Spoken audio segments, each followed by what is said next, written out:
성경 속에서 훌륭한 어머니, 그러면 또는 사람으로 세례 요한의 어머니 엘리사벳, 그리고 성모 마리아, 그리고 사무엘의 어머니 한나를 떠올릴 수 있는데요. 오늘 알아보려고 하는 요게베스의 어머니에 대해서는 좀 못 미칩니다. 이 모게스의 부모, 특히 그의 어머니 이 요게베스야말로 참으로 성경 속에서 가장 위대한 탁월한 신앙 교육을 한 어머니였다고 우리가 이해하셔야 합니다. 왜냐하면 한나 같은 경우에는 일부 다처 가정에서 단 아내와 경쟁하는 상황이었습니다. 특히 이 불임으로 인해 가지고 상대적 박탈감으로 인한 부정적인 자기 인식, 시달림으로 인하여 하나님께 나아가서 눈물의 기도를 토로하고 배출시킵니다. 삼손과 같은 아들을 주신다면 하나님을 위해서 쓰임받는 나시린이 되게 하겠다는 서원을 올립니다.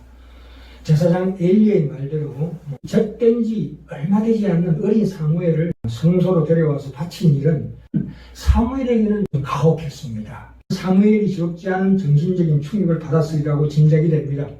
한나가 자녀가 없어서 슬퍼하는 것은 자기애적 욕구가 있었기 때문이라고 볼 수 있습니다. 레위 가족과 레위 여자로 칭하였던 요게벳과 아므람은 모세가 하나님께 쓰임받는 큰 그릇이 되기까지는 그를 양육한 탁월한 요게베스의 그 영적인 리더십, 그 영성으로 이해해야 합니다. 요게베스의 이름의 뜻이 여호와는 영광이시다 라는 뜻을 가지는데요. 당시의 여성 중에서 이런 뚜렷한 의미의 신앙적 이름을 가진 것은 그 출애굽 시대적 배경에서 모세를 향하신 하나님의 뜻을 이루기 위하여 자신을 어머니로 선택하신 것을 정확하게 인식하고 알았던 것입니다. 그것이 하나님이 주신 사명이요 소명임을 분명히 기억했다는 것입니다. 이 요게베스 그 용의 주도하고 계획적인 아름다운 신앙의 결단들로 인해서 히브리서 11장 23절이 바로 이 요게베스의 믿음의 영으로 소개하고 있는 것입니다.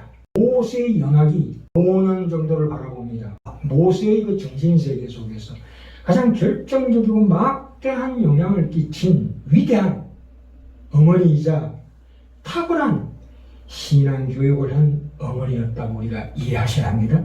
모세의 얼굴의 아름다움이 성령에 의해서 이 성결한 미, 거룩한 미를 풍기고 있었다는 것입니다. 그것을 요게벳이 직감했다는 것입니다.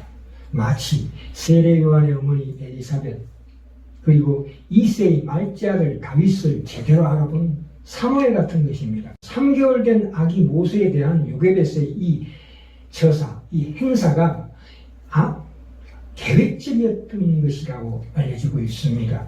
갈상자, 갈이라는 것은 그 사람 머리 키 이상으로 자라는 아주 섬유질이 많은 식물로서 그걸로 종이도 만들고 배도 만들었답니다.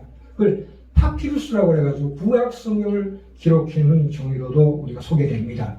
노아의 방주를 상상하면서 이 나무 상자를 만들 것 같습니다. 역청, 식물의 기름이죠. 오늘날의 아스팔트와 똑같습니다. 그리고 나무진을 발라가지고 그 물이 스며들지 않도록 방수 처리를 했다는 것입니다. 노아의 방주하고 똑같습니다. 모세는 이 영적 지도자로서 출애굽의 사명을 감당했습니다. 아론은 그 대제사장의 시작이 된 거죠. 그 미리암은 이스라엘 최초의 여선지자로서 활동을 했습니다. 요게베스로부터 시작된 일입니다. 그들의 참으로 영적으로 깨어있는 믿음을 가진 부모였다. 이렇게 우리가 이해해야 합니다.